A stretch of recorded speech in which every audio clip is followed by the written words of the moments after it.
Lefty Podcast. Anora Boys in the building. Brought to you by Anora Whiskey, AnoraWhiskey.com. That premium American whiskey, AnoraWhiskey.com. And if you drink, by all means, make sure you do so. Responsibly. You got to do it responsibly. Yo, Apple Podcast, Spotify. One second. Apple Podcast, Spotify. You already know we reside, CFB Nation, presented by Twisted Tea. And we're going to get to some things today, right? A lot of recruiting news. Junior Day, 26 quarterback, look at his film. Ethan Long commitment. We'll look at his film and explain the impact he has at Notre Dame in that 25 class, already up to 12 commitments. Class probably has enough room to get to 25, 26. It's a pretty large class. Pretty large class. I've been saying it all along. More than likely, it's going to end up being the best class of Marcus Freeman's initial classes during his tenure. And we're going to talk about something that I think a lot of Notre Dame people can stop saying. Right?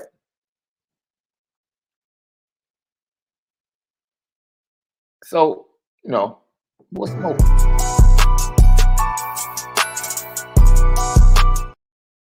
What's smoking? Brought to you right here by Anora Whiskey. Yo, this is what's smoking. Michigan wins the national championship. So I don't want to hear any more noise from Notre Dame fans talking about Notre Dame will never win unless they get a top 5 recruiting class. You can't win without 5 stars. Michigan just did it. Michigan just did it. They just did it. So that excuse is gone. You can't win a national championship in the modern era. Michigan just did. You can't Great win. defense, good running game, average quarterback. You can't win running the ball left. You can't win unless you have a passing quarterback. Michigan just did it. Michigan's defense looked real good too, I ain't gonna lie. But Michael Penix, missed a lot of throws that he's probably not gonna miss in the future. I mean, Washington just couldn't get it together, even though there were things that they had in the game that could have changed the game dramatically. I mean, that wild missed throw that he had to Romo Duze on a blown coverage that would have, tied the game up? Well, that's what shocked me is that they've been locked in all year. Those two. Penix was throwing away from the safety. Yeah, he was throwing him wide, but he should have threw him up the field. Up the field. That way he can chase him instead of. It's just hard for a receiver to widen when they're running fast, full speed. Because now you're like karaoke running at the same. It's a tough grab, but I don't hold too much weight against Michael Penix's performance last night. I think eventually he had to play bad. I mean, that's just the way a quarterback, and he's played great for 12 games straight, went undefeated, won some tough ones, and had a bad game. I mean, he threw the ball 51 times, so Kalen DeBoer definitely didn't help him. Well, no. This is something left as a coach. At what point did Dylan, the injured running back, Johnson, at what point did he start to hurt Washington? This is like, dude, you can't do it. That's cool. You're out here, you're trying, but it's a national championship. You ain't healthy, man. You're not healthy, and we're wasting 2.5 quarters, and without the running game to keep Michigan on their toes and keep them off balance, of course they're gonna blitz them and get home eventually. It was just unfortunate. It was too much, and I thought Yeah, the you can Michigan, tell. You can tell that they went away from the run game because they saw yeah, that it was ineffective to a whole balancing thing. I think you had to, in order to beat Michigan, you had to have balance. hmm And even in the unbalance, they had a ton of opportunities. But it gets harder the later you get in the game when you can't run the football. So you're just relying on your best talent, and then whenever you become one-dimensional, no matter how much talent you have, it's just hard to beat a defense that has a beat on you. I mean, they were showing Michael Penix different looks because I watched the 4K Sky Cam that ESPN had, which was kind of trash because you couldn't follow the ball, yeah, but it gave you the end zone version, which I thought was a good idea until he throws the ball at the camera. You don't know what's happening. yeah. So maybe they got to back the camera up next time. Either way, I just thought that Michigan just had a tougher front seven at the end of the day, and that Washington just wouldn't be able to hold up enough if the offense wasn't, coming behind it with some good plays. So, Yeah, in my opinion, I thought that Washington was a complete team, but they got forced to be one-dimensional, and Michigan played a complete game. Obviously, they played their game, which was run heavy, good defense, field position, and then not allowing the quarterback to make too many monumental mistakes. I mean, I appreciate Washington for not allowing J.J. McCarthy to have a nice game by being able to nickel and dime their defense to death, which opens up the run more. So they was like, okay, we may give up the run, but these 5-yard outs and hitches and these little things that you like to throw to get the ball out your hand quick, we're not giving that to you. And I think that was the formula to beat Michigan, was what the defense had planned.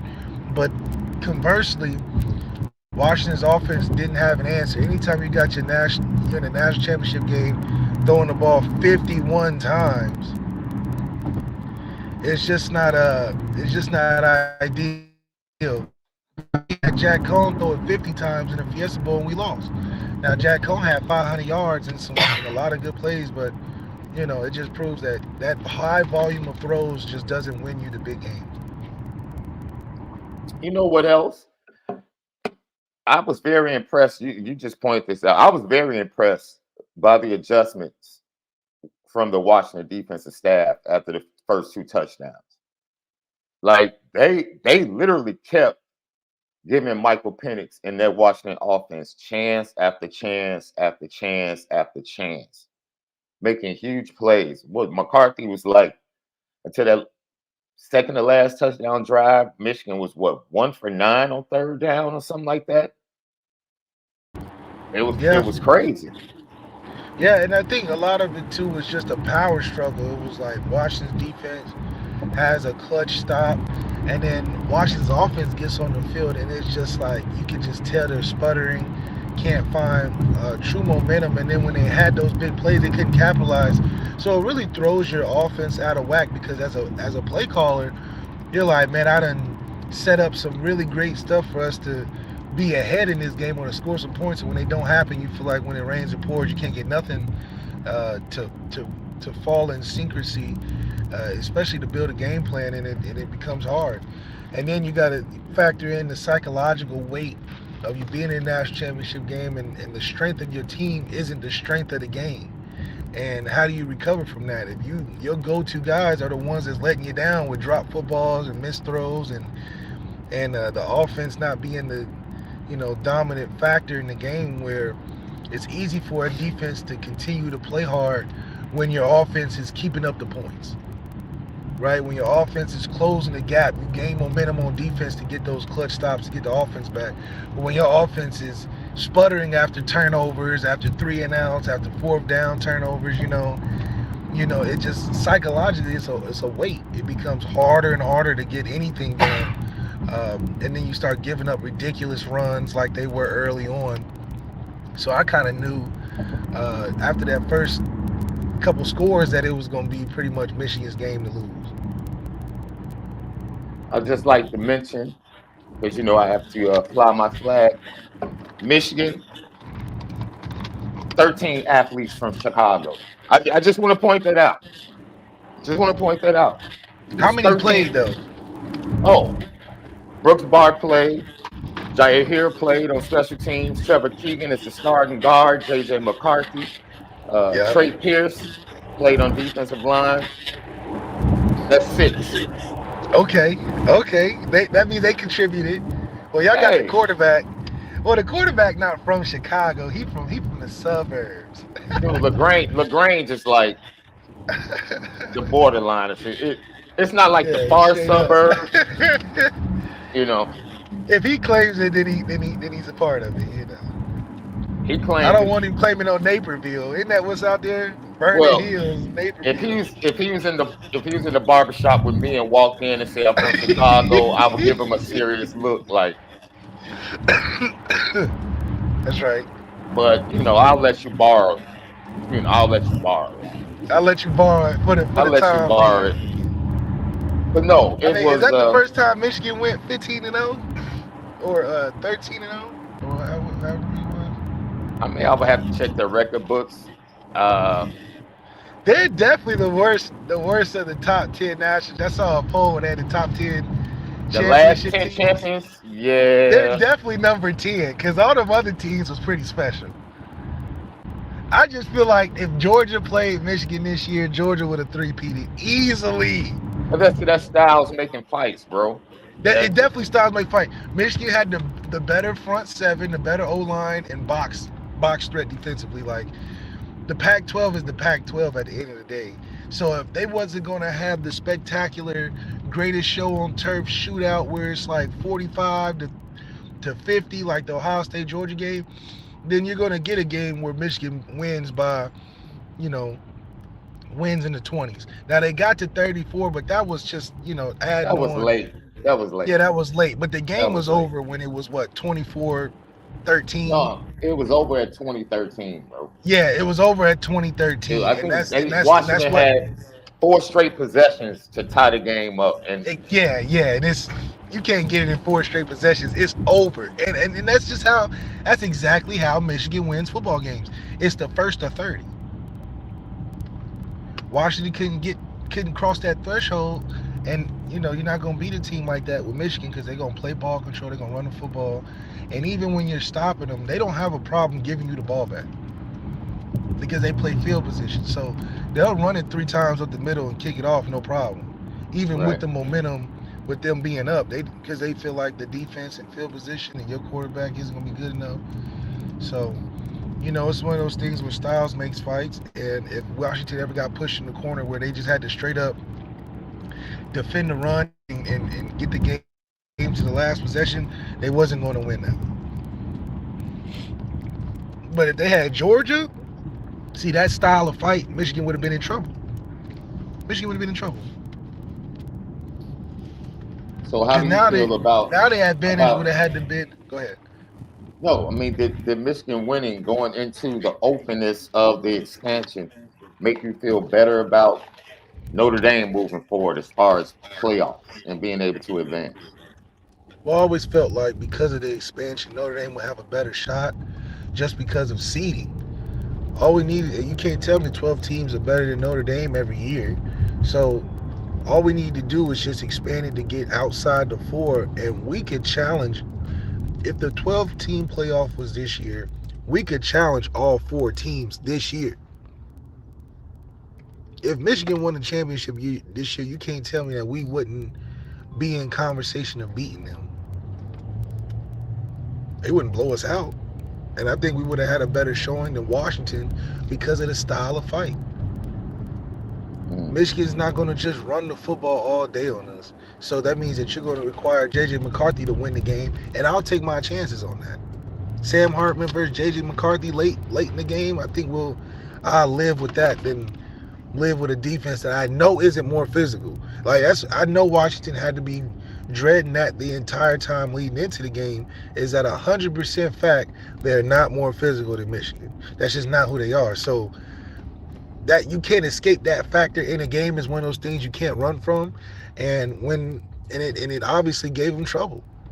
So it gave them something that they knew that they had to outscore a physical team, and when they couldn't put points on the board, it just became a slow, boring chokehold.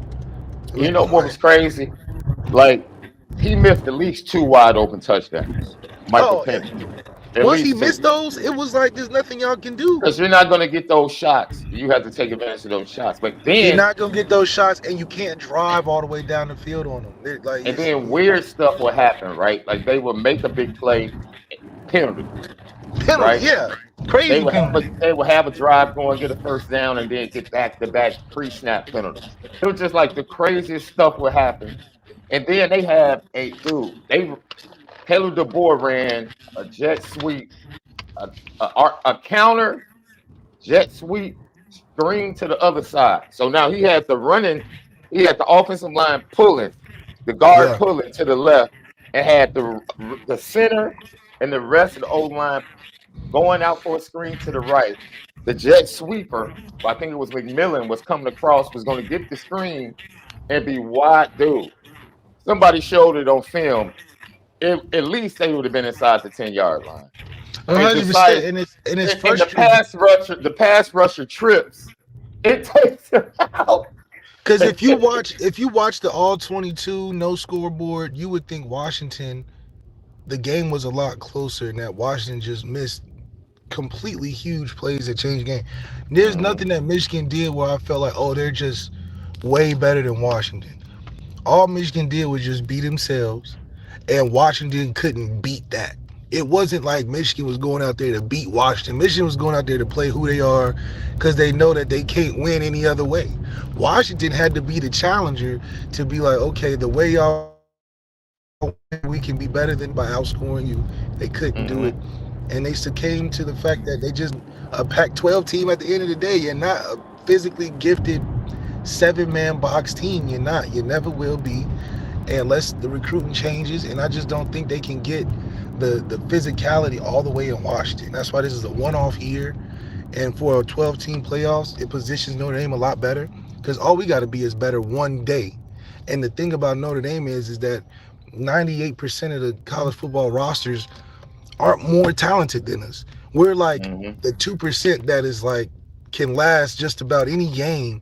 It just comes down to minuscule things, niches, specific situational things, but we can compete with anybody. So that's the Yeah. thing I love about Notre Dame and going into this playoffs is that all these teams are liable to lose versus us.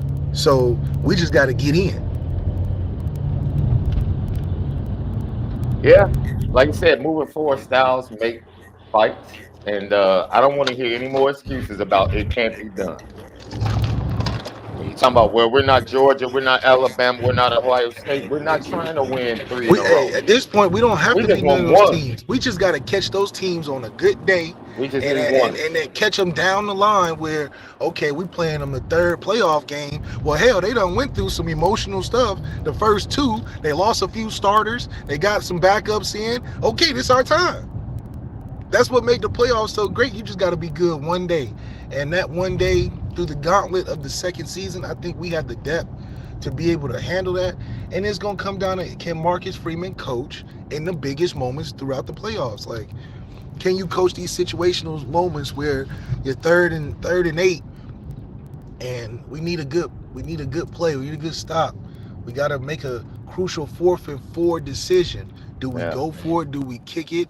Are we going to surprise onside because we're trying to steal a possession? Like, these are the things that I'm anticipating for Marcus Freeman in the playoffs. Regular season, it's just going to be hard for me to grade anything seriously due to the fact that our team is just better than our schedule. We don't have to go into the spring camp and fall camp to feel good that we are better than 90% of our schedule. Think about the teams that we're going against. Half of the teams, if not a good chunk of teams, are going through rebuild periods. Mike Norvell at Florida State is going through a rebuild period. Even if he gets a bunch of transfers back in, he's got to go through a rebuild from your quarterback. You got to go through a rebuild with these seniors that you let go on defense that was really good. So you're not bringing back a young team. Hell, Miami's always got quarterback issues, so I'm never fearful of Miami until they get a quarterback that can last one season. Now they had just as many quarterbacks as the Browns, 35 in the last 8 years or something like that. So I'm not worried about the schedule. I think the teams that we have to face is something where Marcus Freeman can define his identity as a coach to get ready for these playoffs. And by the time we get to the playoffs, we need to have those X factors ready to be put on the bright stage. Lucky Lefty podcast, man. So moving forward, yo, everything is making itself available to a Notre Dame run in the playoffs, far more than you could have expected any other time Notre Dame made it to the college football playoff. We I don't have to mean, be perfect. no, Before we no. had to be perfect, which is obviously a ridiculous expectation to meet every year. You're not a conference, so you don't get the brownie points of being in the conference and getting boosted into the playoffs if you're good. So you legitimately have to go undefeated. That's just, and then you have to build your schedule to have enough credibility to get in there, so you can't avoid some good teams. So that's why our seasons came down to 2 or 3 games every year. But now, hell, we can be 75 and make it. What I don't know about that. The lowest we could probably get is what, Man, 9-3, no, 2 losses is it. 8-4. 2 losses is it. The closest we'd be at 8-4, I think. No, dude, you're not. No. You not. That's why the Big Ten and the SEC went super jumbo and added teams so they can get more teams into the playoffs. Notre Dame is not making it to the playoffs with more than 2 losses. They're not. Wait, Not. next year or this year? Next year, they're not making it to the playoffs with more than 2 losses. We will make it. We will make it. No, you have one team coming from each conference. You have the Big Ten and the SEC are minimum getting 3 teams. Minimum. That's 6. Okay, that's half 6. the field. You get the That's non-power. 6. You get the non-power 5. That's 7. You'll get one non-power 5 school. That's 7. That's 7. So that means the other 3 conferences. What about their second place teams? But they're not going to put a Liberty over a Notre Dame. Liberty, if they're the best non-power 5, they get in regardless of Notre Dame. No, doesn't make a difference. I'm saying okay, we agree that the Big Ten and the SEC are going to have 3 each. That's Guaranteed. 6. Guaranteed. I believe that. Okay, whoever makes it, because I don't know if the championship games are going to go away in a couple of years. They might. There has to, because unless you're going to put both SEC teams that are in the championship in the playoffs. But see, that's an automatic. That's what has been guaranteed. Okay, so if you are the top 2 in the conference, you automatically make it. You automatically getting in. So there's no point of playing a conference championship game unless that's the first round. Down the road. Yeah, true. But it's so much money tied up into the SEC championship and the But Big it Ten changes that. It's going to be so much money in these playoffs. Every playoff is a bowl game, essentially. And then you have a home and away. They can really make some cash out of it. But I think that the 6 teams, like you said, Big Ten, SEC going to have 6. You're going to get your one non-power 5. That's a Liberty or, okay, now you got 4 spots left. I don't think you can find 4 better teams than Notre Dame with us losing 3 games. You're going to put us in there for the business. A 3-loss Notre Dame team is still as dangerous as an undefeated Liberty. The 3 losses, it depends on the 3 losses. You can't lose next year. You can't lose to Texas A&M, Louisville, and USC, the 3 biggest games. And you can't lose the 3 biggest games. Okay, you can't lose 3 biggest games. But so what are the 3 biggest games? Because is USC a big game? They lost Malachi Nelson, lost Caleb. They don't got a quarterback now. You're going to tell me Will Howard is going to make it a big game? No. So I don't know. Will Howard is at Ohio State. Oh, even worse, because now USC still don't got no defense. Now you ain't got no quarterback. So no, they got what's the big game? The kid from UNLV just committed. Come on. No, I'm just telling you, the kid played well this year. I'm just telling you, he committed to USC. They don't have a defense, so he can't make no tackles. So I don't know. It sounds like we can't lose any games because none of these games are gonna hold enough weight. But what makes it good? I mean, we can take another undefeated season.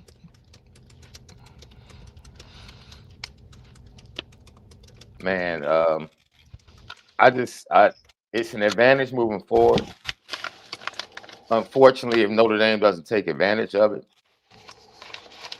I just don't see a 3-loss team independent during the expansion era being able to sneak in, unless they have some impressive wins. I don't know who you would, if you're the 12-team playoff commissioner board, who are 12 teams outside of Notre Dame you can put in there if Notre Dame has 3 losses? I can't find a reasoning that you would have that. Notre Dame had 3 losses this year, and they would not have made the playoffs. We would have made it. No. Over who? We would have made it. Over who? I gotta see who's the top 12. You ain't gotta see who the top 12 is. Notre Dame I ended gotta up see the top 12. Notre Dame ended up 14th in the polls at the end of the season. Notre Dame would have not made it.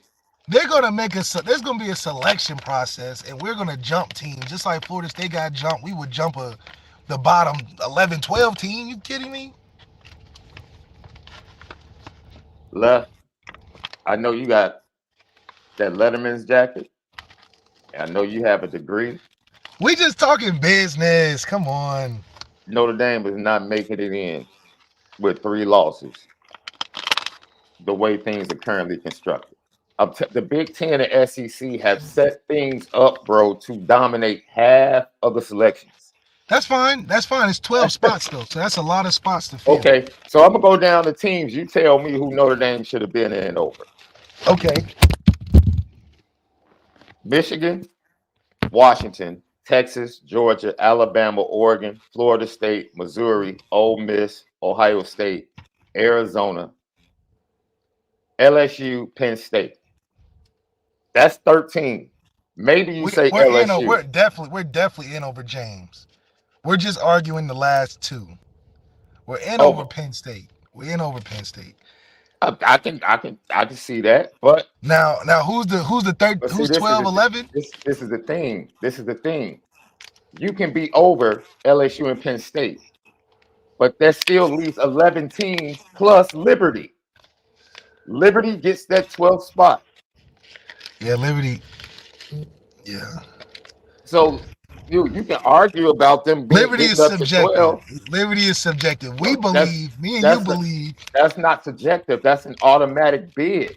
The best non-power gets an automatic bid. Oh yeah, that's true. Okay. So that's not a debate. It wouldn't be a debate about Notre Dame and Liberty. It would have to be a debate about Notre Dame and Arizona. In Arizona, right? Yep. Arizona's nice too, so I wonder if those boys are gonna stay, the quarterback and the receiver. No, well, they were supposedly a package deal, rumored. Right. I don't know if they've entered the portal yet. I didn't see that they officially entered the portal. I mean, they got a great setup over there. I don't know where they would go to be better than that. That's a great setup. Mm-hmm. I mean, their offense is kicking ass. They got a good coach.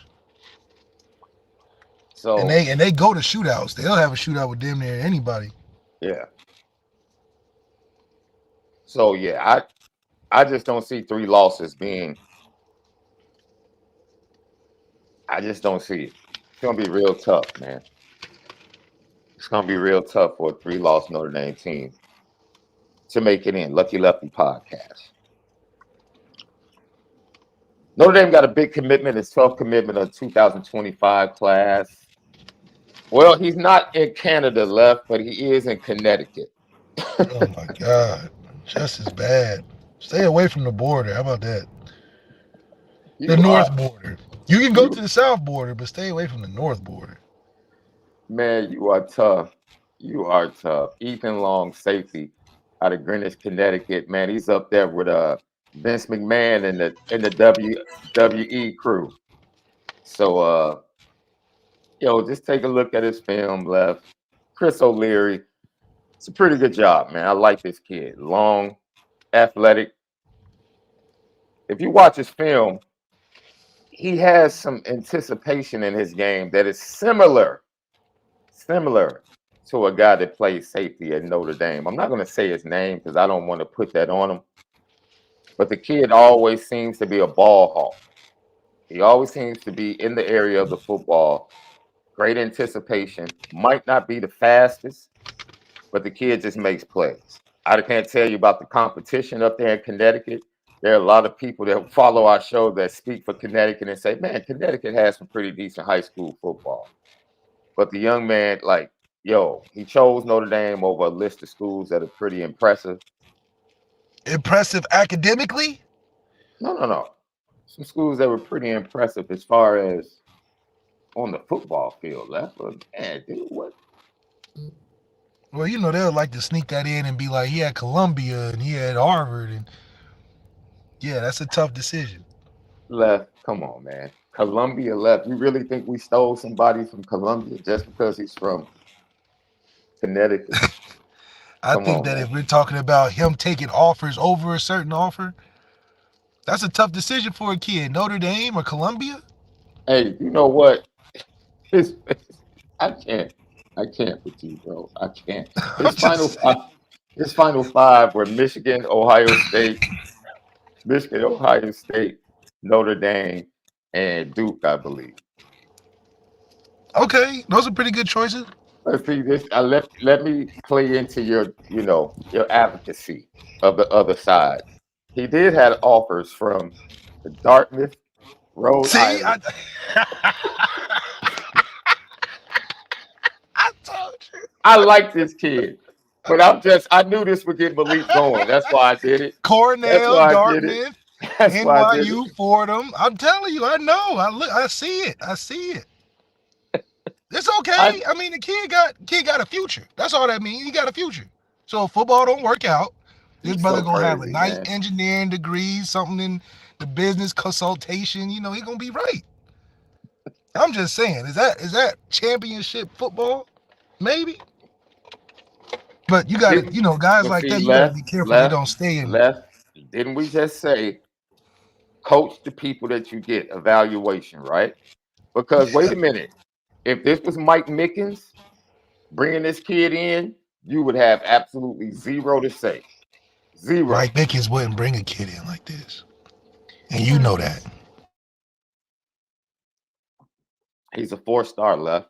You just don't like the fact that he's from the state of Connecticut, dude. Where, by the way, they have pretty good pizza. I would take New Haven pizza over New York pizza. Has Mike Mickens ever recruited in the Northeast? No. Yes, I mean, he's recruited in the Northeast. Has he actually got a commit from the Northeast?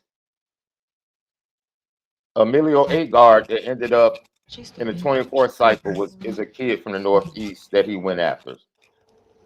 Oh shit! Did you take? Now, eventually, I think he eventually settled on Ohio. Ohio kids, and then Leonard Moore down in Texas. But nobody in that DB room is from that Northeast. Man, yeah, Gino, you are absolutely correct. The new, not just the brick oven pizzas, the brick oven sandwiches in New Haven are fire as well. Absolutely fire.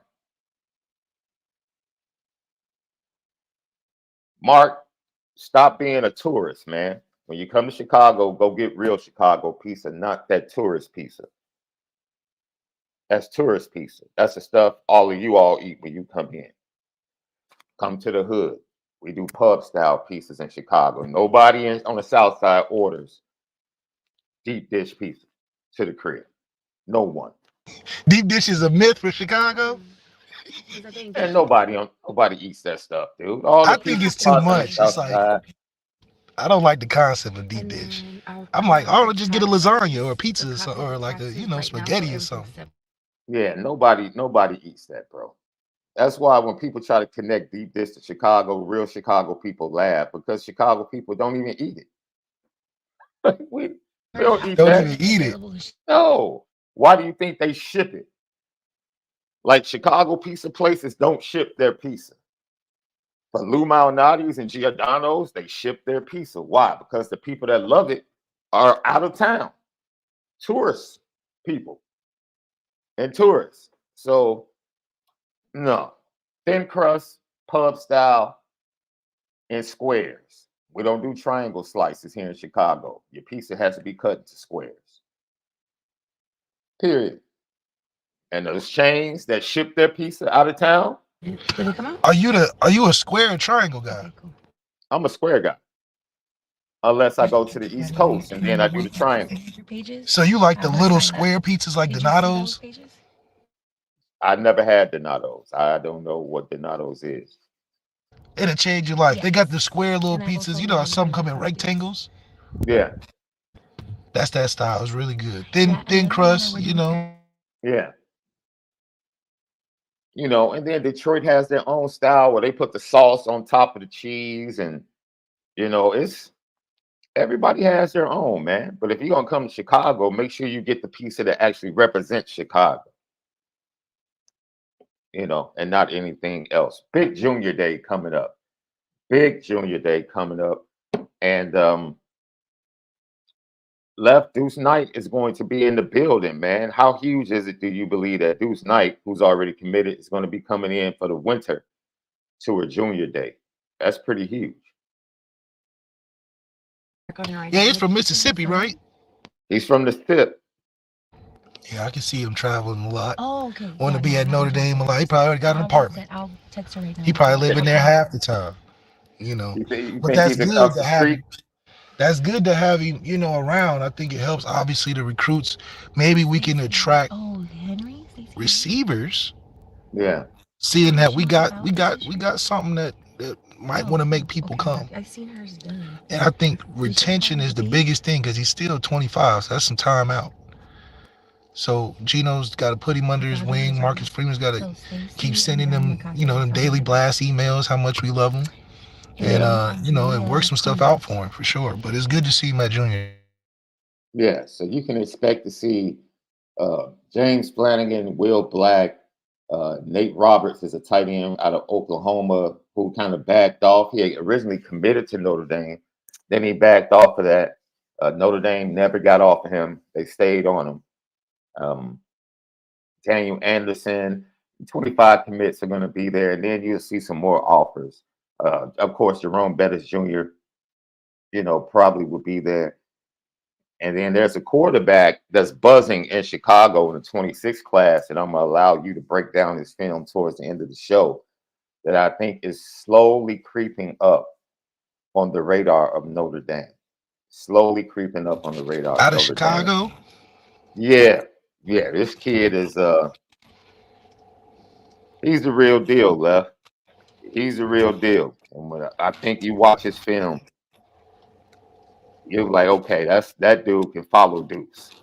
what's his Like, measurables? it's Jonas Williams, 6'4", 210. Okay, you can do something with that. Yeah, he's I 6'4", like little Rajah 210. Bell's son, Dia Bell. Tia Bell's all right. He not bad. I like his little son. Tia Bell's all right. He's been to Notre Dame. He's visited. I just wonder whether or not. We offered, right? Or he just visited. No, he visited. I don't know if he offered. They do have 226 quarterbacks that probably be attending the Junior Day as well. They should let me do quarterback recruiting. I definitely still got to put my application in for being the Left, GM. left. See, no, Left. See, you have too much regional bias, Left. I don't know if we. What do you think, LL Nation? Do you think we should let Left recruit quarterbacks at Notre Dame? 100%. You got to get rid of that bias, though, bro. What's the bias? You got I'm not regional going bias. to Canada. I'm not See, going to Africa. I'm not going to the Northeast. Africa come into play, dude. Now I'm you not have going to the issues. Ukraine. I'm not going to Russia. I'm going to stay Midwest. I might hit Florida if I see enough raw talent. Skipping over Texas. Hitting California. And then I'll get me a guy from the middle of the country somewhere. Because you got to get a guy that's grounded. You know what I mean? You can't get these overinflated, super hyped up numbers, guys. You got to watch film. And you got to have your 3 characteristics you look at. Mm-hmm. Your creativity. Okay. Your accuracy. Okay. and the way you bounce back from bad drives. So I gotta watch quarters. I can't watch your highlights because I'm tired of seeing a bunch of go balls, a bunch of running around backyard football. Gotta look for some technique in there. Do you have a skill set? You don't have a skill set just dropping back, running around, and throwing it deep. That's not a skill set. Because I got to see if those skills are transferable in what I want to do on offense. So, yeah, being stingy and being biased is a great way to recruit. Being stingy and being biased is a great way to recruit. We need to put that on a t-shirt. Stingy and biased recruiting. Because guess what is the result is going to give you? A specific quarterback. So I can't knock Tommy too much because I'm sure nobody else was going to be pulling for Drew like Tommy was. But Drew, under what Tommy wanted to do in his mind, was the perfect fit. Lucky Podcast. Let's check out 2026. Jonas Williams, Lincoln Way East. That's a dime. Moving to his left.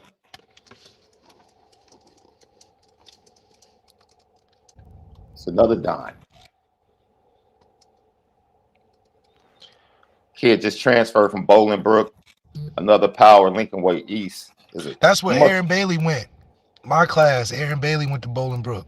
Shout out Aaron Bailey. Went to Illinois. Yeah, he won at Bolingbrook. But Lincoln Way East is just a much better program. Better chance to win a state championship. Let's say he's about 6. I think he's measuring 6'3", 210. So his accuracy is basically his biggest strength, along with his athleticism. He's not about to wow you like a Jalen Milroe, but he has enough. He's not Deuce Knight or anybody like that. But like I said, his accuracy, look at that out route, arm strength, on the money, the thread and the needle, and zone coverage.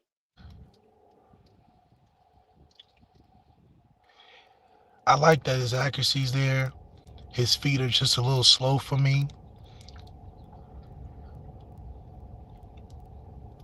Never been a fan of slow feet in the pocket, but I think he has enough, like you said, accuracy, but I think if anything, just more precise. You know, he looks like he knows where he wants to go with the football, but things to be aware of, once again, if your whole tape is you just throwing to a guy running down the middle of the field or on the sideline, doesn't give me much of, you know, it doesn't give me much of an indication to are you a fit. Because at Notre Dame's offense, we don't even throw the ball down the field that much. So half of these plays, I don't even think you would consider for us, considering we don't even run that. How many times you going to see us throwing go routes down the field? You know, that's a good point. That's a good point. If we going to get somebody specific, get somebody that's throwing a bunch of out routes, over the middles, hooks, hitches, timing routes, RPO stuff, I think it's a disservice to just get a guy that can just throw a bunch of go balls and run around, just because that's not our offense. So when you ask him to be technical and on time and fast feet and 3-step drop and reading a bunch of stuff, he's going to look like a fish out of water. Now, if you go to USC and it translates, they're throwing the ball down the field. They throwing a bunch of go routes and screens and quick stuff. So, you know, fit matters, but half of these plays we don't even run at Notre Dame. So it's going to be interesting to see how, and it goes back to why I think I should be the quarterback coach, because I'm going to get somebody that's going to fit what we do. Wait a minute. So you go from being the quarterback recruiting analyst to the court, you just get Gino out of there, dude. I'm sorry, but I thought, you know, I forgot Gino. I thought, you know, whatever. I can be the quarterback GM, let Gino do the quarterback coaching, but I know by being the GM, I'm going to get the right guy. So after I get the right guy, y'all mold him, but let me get the right guy that's going to work out. Once again, Jonas Williams was at Bolingbrook, transferred to Lincoln Way East 2 days ago. And like, you're right, Aaron Bailey, man. Aaron Bailey in your class Bolingbrook, that Bolingbrook program, honestly, is one of the most underrated programs in the state of Illinois when it comes to producing D1 Power 5 talent on the football field. Like they always, that women's basketball team, fantastic. They've sent multiple players to Connecticut. Oh, they nice. Yeah, they nice. The boys basketball team is, they compete, but the girls team is usually better. And then, the football team is like, that football team that's like talented, but they just don't have enough when they match up against the Lincoln Way East or the Mount Carmel. So, they They just don't just have lose the enough. better talent at the end. Yeah. Yeah. So, But they're good in their little division, though. They are yeah, running up in their division. yeah. Lincoln Way East is in Frankfurt. Elizabeth asked that question. Yeah, Lincoln Way East is in Frankfurt. Dude, Lincoln Way East is like a Texas high school, bro. Mm.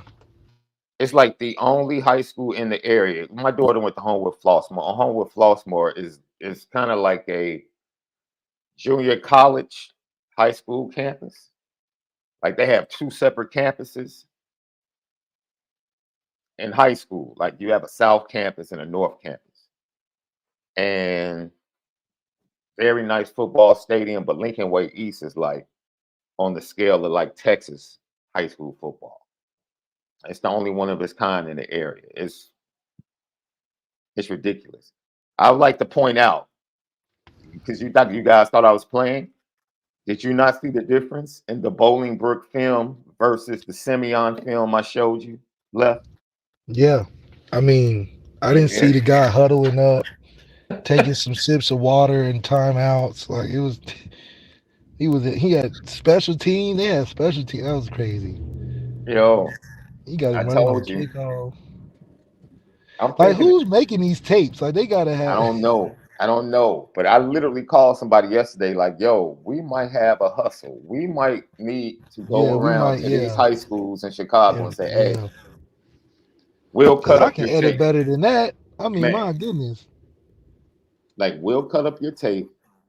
Don't worry about it. Just leave it to us. It They is be making really hustle tapes. You know how they make. That's like making a basketball tape of all rebounds and diving after the basketball. That's like, man, where the scoring at?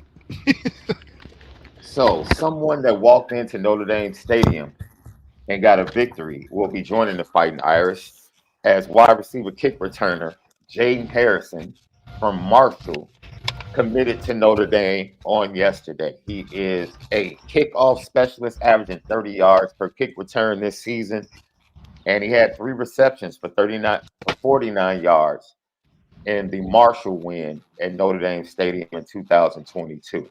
So he is the third addition to the wide receiver room for the Fighting Irish. Oh yeah, from Marshall. Yeah. So I think they added value. They had to add value because there are 2 kick returners left. 2 of their kick returners are now the starting running backs. Right, Jadarian Price is running kickoff. He was running kickoff. You had Jeremiah Love back there running kickoff as well at certain times. So now you have to go get a guy. So that versatility, and also he can play in the slot. He's fast. You put him with Chris Mitchell, Jordan Faison. Now you have 3 to 4 guys that can take the top off the defense. That's a good sign, man. It's a good sign for the wide receiver room and the depth in the wide receiver room, and also special teams. Your boy Marty Biaggi has to be extremely happy to get Jaden Harrison into the fold. Yeah, I mean, we got a kick return specialist. So anytime you got somebody who's specific to the job, you get excited because you know he's gonna have your full attention. He's not gonna be one place at practice, then give you 10 minutes, then got to go back to offense. So he's gonna be a integral part in making it work every week. That is their 7th addition via the transfer portal in the off season. They might try to grab another safety, maybe in the portal, but they may be done. Left. They may be done with transfers. They may be done. Well, we So got it's a ton interesting. of talent that we still got to, if we're done giving out the Willy Wonka golden ticket, finally. Man, you gotta lighten up, bro. Boy, you hating on Connecticut? I actually like the state of Connecticut, man. I got I'm family not that hating on stays up there. Connecticut. I'm just saying, I feel You like hating? that shouldn't be a Notre Dame hotspot. I mean, that's like our top 3 places to recruit. It feels like is Massachusetts or in the Northeast. Well, they did get. I mean, Gerby Lambert's from Massachusetts, bro. That's a pretty good offensive tackle. You see what you said? Offensive tackle. See, I then agree. now, That's a great. okay, then you need to specify and clarify your holdups in recruiting. Is it positional by region? It's based on the focus of the recruiting team. Every time we hearing about recruits, they in the Northeast. I don't mind if we sneak a Northeast guy, a Massachusetts old lineman or something. But X factors, I just wouldn't rely on that being the hot spot where we get our X factors, where we get our go-tos, our number one. That's just not a region of the country that I think is going to contain your championship winning players. I think they have great role players, just like the 13 kids from Chicago were great role players for Michigan. So I think it all First is of all, about building. relax.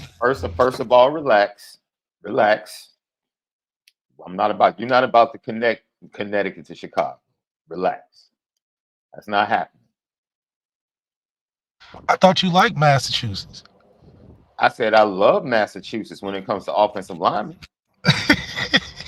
I love Massachusetts when it comes to linebackers and defensive linemen. I have no problem with the direction of your conversation, but you're not about to connect Chicago football to Connecticut football. That's a disservice. Well, Michigan just had a Chicago O lineman. Chicago has plenty of O line in the Hall of Fame in Canton, all over D1.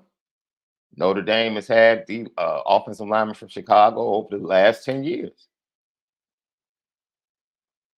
I wouldn't come to Chicago and necessarily get a defensive back, even though you came here and got Julian Love. Shout out to him. Shout out Julian Love, Pro Shout Bowl. out Julian Love. I mean, I would probably go to California, Florida, and other areas, Texas, before I came to Chicago to get a defensive back. See, I don't know. I like Chicago defensive backs. I mean, wide receivers in Chicago have turned out to be pretty successful, pretty good. The quarterback position has been hit or miss in Chicagoland area. Offensive line, yeah. Defensive line, you get one dude every 3 to 4 years, maybe. Yeah. So that's not Connecticut, bro. I'm sorry. No, that's not Connecticut. No, that's not Connecticut. I'm sure if we look down the line, we find a lot of more similarities and differences.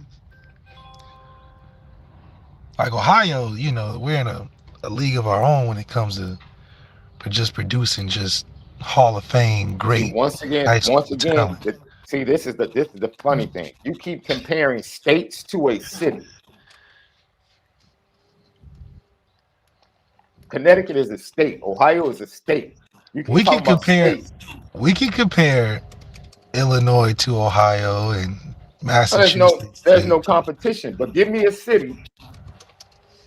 Give me a city in Ohio that you can compare to Chicago. Well, Chicago is a bigger city than any individual city in Ohio. I just asked you to give me a city. That's all. So Cleveland is a big city. Per capita, I don't know. Okay.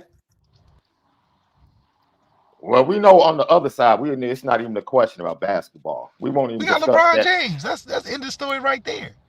First of all, we got LeBron James. What does that mean? Oh, just because the entire state of Ohio is a better basketball state than Chicago? Well, I mean, LeBron couldn't be there. You know, he couldn't have been the greatest ever without coming through Ohio. So Steph Curry too, he claiming that too, because they born in the same hospital. So I True. don't know if there's something in the water in Ohio, or Mm-hmm. they got them the mutation labs out there in Ohio that be creating these freak of natures. You know how that go. Yeah, bring the top 5 basketball teams in Ohio through Chicago. Watch what happens. What year? Every year, bring them through. Whitney Young come down to Dayton. and Every for and the flying to the hoop tournament. We done and had smacks Simeon come and down. We done and have Simeon Whitney smacked Young. y'all up. And We, Simeon smacked y'all up. hold on now. We done have some Oh, Chicago. hold on. What? We gotta look at flying to the hoop. It's a great Dude, Chicago team that comes down every year. the best basketball teams in Ohio couldn't beat the best suburban teams in Chicago in basketball. That's not true. We got some good basketball teams. Okay. Norris Cole came from Dayton. That should tell you Wow. enough right there. Norris Cole? He's a two-time Really? world champion and a Euro champion. Sta- What? Stacey King is a 3-time world champion. What are you saying? He ain't had better stats than Norris Cole. That's what I'm World saying. what? And he don't have no Euro championship. You know that's hard. Ladies and gentlemen, I apologize. This man just brought up Euro Championship. Lucky podcast. Yes, he did, Jason Smith. He brought up Euro Championship. Let's go to the tape where another great visitor for Junior Day will be 25 safety. And he actually is from the state of Florida, so Left might actually give him some credit. Look, Cornerback, cornerback Dallas Golden, Mike Mickens. So Left probably trusts this kid because of Mike Mickens. But the kid, man, this kid is super athletic. He's out of the same high school as Keon Keeley, Berkeley Prep down in the Tampa area. Man, fast, quick, long, man coverage, zone coverage doesn't make a difference, man. This kid is just fantastic. And he plays wide receiver. He does it all. Kick return, wide receiver, defensive back. He does it all. These are his offensive.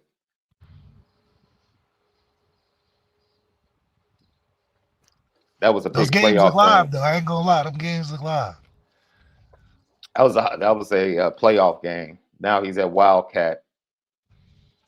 Well, he definitely fits the you have to play 5 positions before you get offered by Notre Dame. So that's it. That's the check box. You got to play a little bit of everything. But I stick to my guns when I talk about the type of players that we're getting. Yeah, we're getting some super athletes, but our football team is a very niche fit where you have to shine in a specific role. So can your talents fit in a specific role? Because we're just recruiting a bunch of Rico Floreses. They just do a little bit of everything. Rico play a little quarterback, receiver, slot, defense if a team needed it. Yeah, Rico is not this kid athletically, Left. I don't think he is this kid athletically, but I'm saying from the position type, yeah, you can plug him in damn near anywhere. But can he be a Ben Morrison technician within the position to be better? I think you develop that way faster. But the versatility that Marcus Freeman has been able to show by using these multiple positioned athletes like a Xavier Watts fell in the right place and he became what he became. So, I think he's more on line with a Brandon Hillman, except not as fast. But I think he'll be a good player once he finds his fit.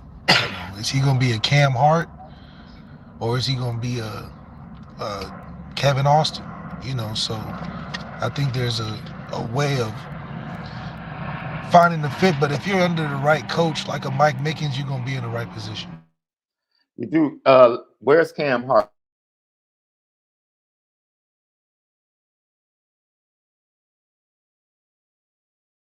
I thought Cam was for Baltimore. That's not the Northeast.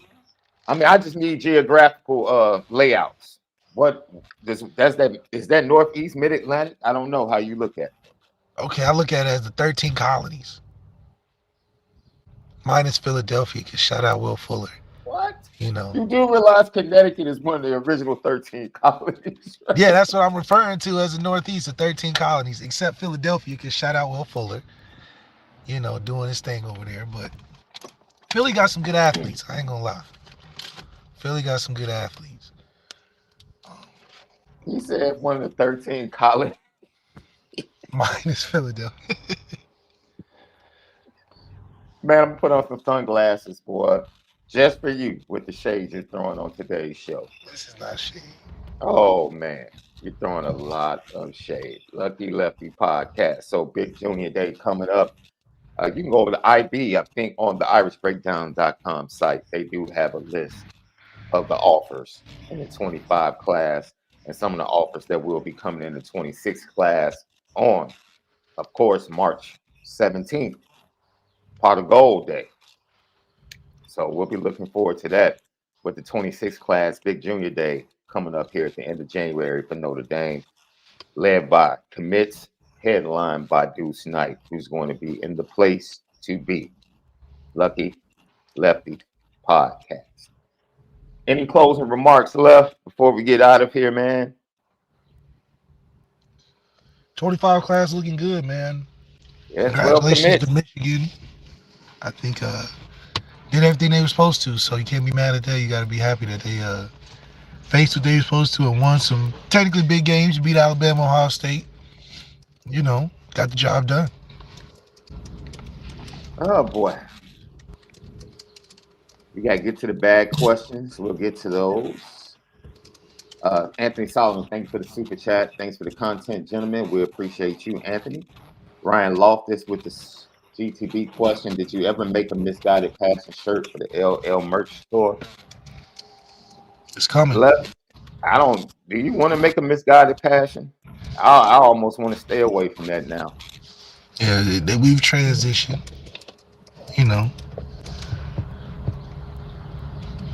you gotta think of a Pete Bravacqua one. Right. He has to give us one. Let's see. That's it, man. Great show. Recruiting, chopping it up. We're going to give you Patreon. Is going to drop on January. It is the last Monday. Let me look at my calendar. It's the last Monday in January. Our Patreon is going to drop. And I can just tell you now what you're going to get. You're going to get exclusive content. So that means when I'm at practices, because I'm going to be at practices coming up, the pro day, you'll get exclusive videos live from the practices, live from the pro day. That will be on our Patreon.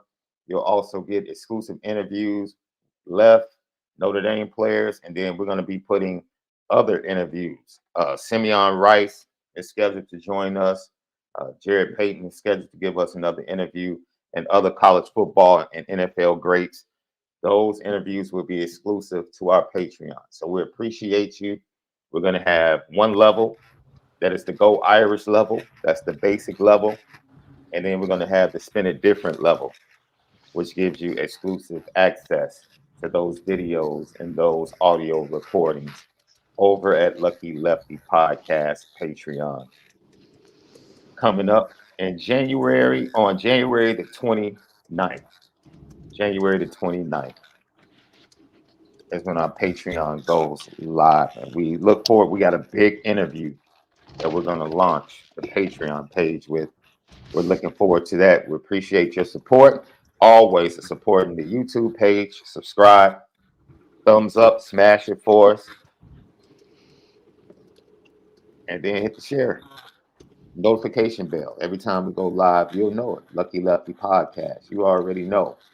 We definitely spin it different. You know what time it is.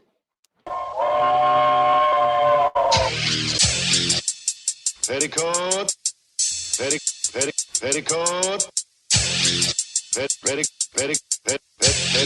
Petticoat Junction. It's time to get petty. Oh, we did a good job executing. Are you upset with something? And fire up the Petticoat Junction train. I just don't like you. You don't? No. What is today's petty historic? Petty Junction.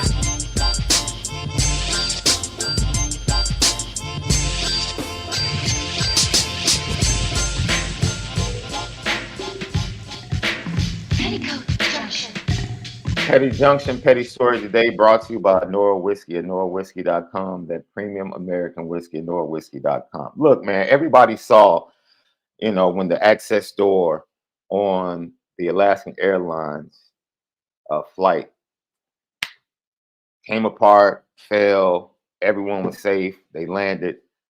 But Boeing, who is headquartered here in Chicago, who makes that 737 MAX, who's had other issues in the past overseas with this logistical system,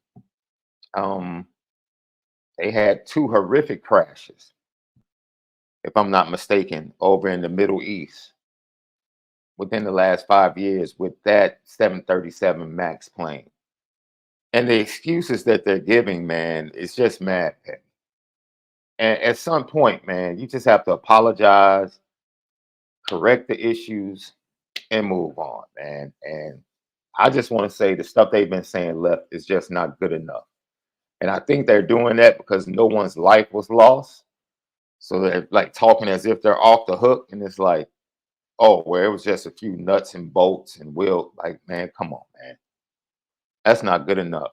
Listening to a mother who was sitting in the road with her son saying she had to grab him because he was being pulled out by the wind and his entire shirt came off and was snatched off by the air. It's just, that had to be a chilling 10 to 15 minutes for passengers. Listen, That dude, just hearing the accounts and just, it's not, man, Boeing and their executives are not giving me enough right now. It's just not. I can't. Can you hear me? Yeah, I can hear you. I can't hear you, but yeah, that's gotta be chilling. I mean, I feel like I already don't like flying, so probably not great to see that happen. It is interesting that they were able to, everybody land safe, but it's crazy that a part of the plane can be blown in midair. Yeah.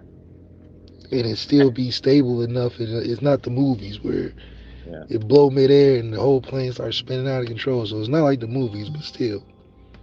And of course, you knew I was going to put the Chicago Bears on the petty train today. Man, look, Left says it all the time. Organizations, administrations, they choose winning or they choose losing. And unfortunately, Chicago sports fans, the majority of the time, consistently suffer from their sports teams choosing losing over winning. And the Bears, once again, to fire Luke Getsy in the offensive staff and keep Matt Eberflus, who for the majority of the time of his reign as head coach has had a bottom 5 defense when that's his specialty. Just because the defense came alive, not because of Matt Eberflus, but because they finally got a pass rusher via trade. Yep. That changed things. That's what changed things. It wasn't Matt Eberflus, because Matt Eberflus is still doing stupid stuff like dropping defensive tackles into coverage on 3rd and 13 at the most pivotal point in a 4th quarter on the road against the Cleveland Browns. But I digress. Hey, he's just doing that to bait you because he's gonna come have a tremendous. And I'm going to end it with this. Any organization that never allows their GM to choose their head coach, and for 3 consecutive coaches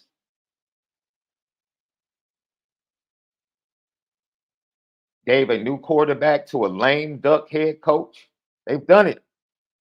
This is their track record. And once again, if they choose to draft Caleb Williams, they will have a new quarterback with a lame duck head coach.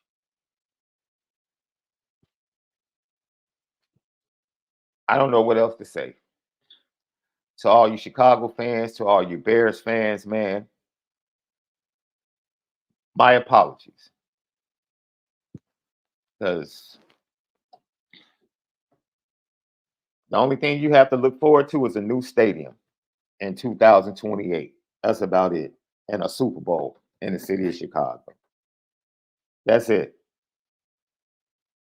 So I'm sorry, man. I'm sorry you guys have to continue to suffer. Before we get out of here, look, it's a poor frog that won't praise his own pond. And congratulations to my baby girl, Ariel Davis, who, by the way, if you're in the LA area, she will be singing the national anthem at the USC men's basketball game coming up this Thursday night. Shout out to you, baby girl. And shout out to her and the entire cast of Pledge, Change is Good, the YouTube series. They were nominated for the Los Angeles Film Awards. Multiple nominations, her along with the rest of the cast and crew. Congratulations, man. Baby girl, keep grinding, baby. Keep grinding. You got to love it. So, Left, great show for Left, SD2 mics. We appreciate you guys. We took a day off at the end of the college football season. We're back and better than ever. And we'll be with you tomorrow for another edition of the Lucky Lefty podcast. Make sure that you spin it different.